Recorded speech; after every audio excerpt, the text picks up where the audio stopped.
They don't raise their voice. They don't need to. While you're defending yourself, they're observing every flicker of your emotion, your tone, your words, your breath. Every reaction becomes a weapon they can use later. A narcissist doesn't argue to solve a problem. They argue to control perception. They speak in circles, twist words, and make calm sound like truth. You begin explaining yourself, trying to be understood, and in doing so, you walk straight into their game. They watch you unravel, then sigh, shake their head, and say, "See how dramatic you get." And suddenly, you're not even arguing about the same thing anymore.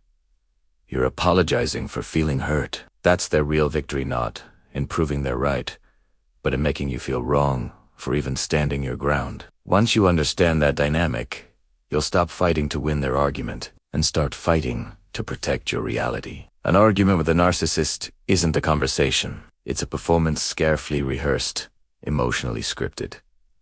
They don't want understanding. They want control. Every word you speak becomes part of their strategy. They'll twist your tone, your expression, even your silence into evidence against you. You'll notice it starts small, a comment dismissed, a fact in need of feeling minimized. Then slowly, you stop trusting your own memory. You wonder if maybe they're right, maybe you are too sensitive, too emotional, too much. That's how they win. They shift the focus away from the truth and make the entire argument about your reaction to their behavior. But this isn't intelligence. It's manipulation built on emotional misdirection and control. The narcissist doesn't fight to discover truth. They fight to shape it. And by the time you realize what's happening, you've already been pulled into their frame. In TSP, though, we'll dissect how that frame works and how to break it before it breaks you. When a narcissist argues, they don't attack your logic, they attack your reality. You say, "That hurt me." They reply, "You're overreacting." You recall what they said. They insist, "That never happened." In just a few words, they erase your version of truth and replace it with their own. This is called frame control, the art of defining the conversation before it even begins.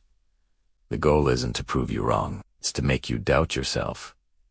Because once you start questioning your memory, they've already won. You try harder to explain.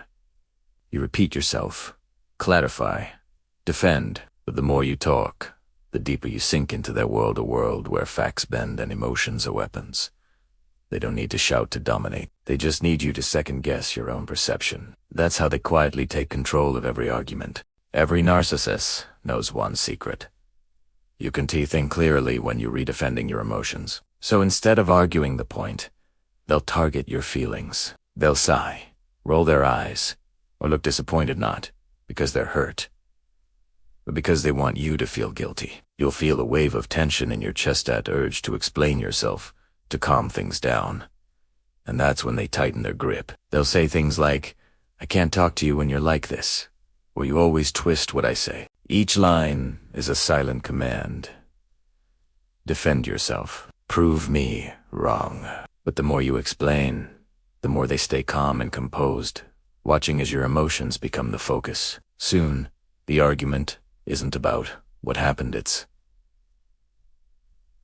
about how you reacted, and in that shift, they claim victory. It's not logic that wins for them. It's your emotional response. When cornered by truth, a narcissist doesn't apologize, they invert the blame. They'll say, "You made me act like this," or "If you hadn't pushed me, I wouldn't have reacted." The goal is simple: to make you responsible for their behavior.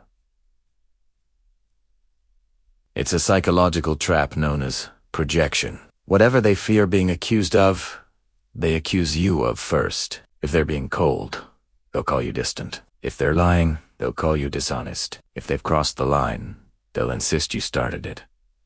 This inversion keeps them untouchable, because now, instead of defending your truth, you're defending your character. And once you start explaining your innocence, you've already accepted their frame, the one where you are the problem. It's not an argument anymore. It's psychological theater, and you've been cast as the villain. After every argument, something strange happens. You expect distance, but instead, they pull you close. A message, a soft tone, a sudden kindness, almost as if nothing happened. This is not reconciliation, it's a reset. They know the tension can't last forever. So they offer comfort to confuse your mind, to blur the line between pain and peace. It's called the control loop. Repeating cycle of conflict and calm, punishment and reward. Each time it happens, your emotional system weakens a little more. You start craving their approval like oxygen, and fearing their silence like punishment. You no longer argue to be heard, you argue to avoid the next explosion. And that's how they win, not in the argument itself, but in the space after it. Because once you associate peace with obedience, you stop resisting altogether. The first step to breaking a narcissist's control isn't confrontation, it's clarity. You can't win a battle you don't understand. You have to see the pattern.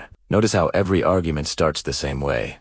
They trigger emotion, distort truth, then claim control. It's not chaos, it's choreography. So instead of reacting, you pause. You breathe. You remind yourself, this is not about truth, this is about control. Once you see the structure, their tricks lose power. You stop explaining. You stop defending. You stop feeding the performance. You begin to respond, not react. And that simple shift from emotion to awareness is what breaks the loop. Because narcissists thrive on confusion, but they can't survive in clarity.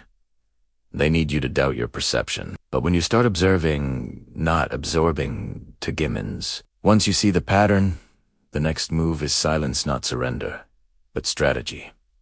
It's called the gray rock defense, because like a gray stone, you give them nothing to feed on, no emotion, no energy, no reaction. When they provoke, you stay calm. When they twist words, you don't explain. When they play the victim, you don't rescue. You become still neutral, unreadable. At first, they'll push harder. They'll try new tactics, guilt, anger, charm. But when none of it moves you, they lose interest. Because narcissistic power depends on your emotional fuel. Take that Hawaii, and their control collapses under its own weight. It's not easy. Your silence will feel heavy at first. But remember, silence isn't weakness. It's a boundary made of awareness. You're not ignoring them. You're protecting your peace. When you stop feeding their chaos, something powerful happens. You begin to feel yourself again. The fog starts to lift. You notice how quiet your thoughts sound when they're not filled with defense or doubt. That quiet is you returning. You realize their approval was never peace, it was permission. And now, you don't need it anymore. Power doesn't return in a single moment. It comes back in pieces every time you stay calm, every time you choose silence over reaction, every time you stop explaining what they'll never understand. Because understanding isn't the goal, freedom is. You don't need to prove what they did. You just need to know it, to name it, and to walk away from it with awareness intact. And once you do, you stop living in their story and start writing your own. In the end, the narcissist doesn't lose because you exposed them. They lose because you stopped playing. They feed on reactions, on explanations, on emotional chaos. But when you find your stillness, their power fades like smoke in sunlight. They'll try to return not for love, but for control. They'll say they've changed, that they miss you, that it's different now. But you'll see the patterns instantly, the same words, the sameton, the same emotional pull. And this time, you won't react. You'll recognize it for what it is. A test of your awareness. Freedom isn't loud. It's quiet. It's the calm that comes when you no longer need to prove your truth. You've learned the rules of their game, and in doing so, you've stepped outside of it. Walk away with your peace. That's the victory. They'll never understand. Thanks for watching.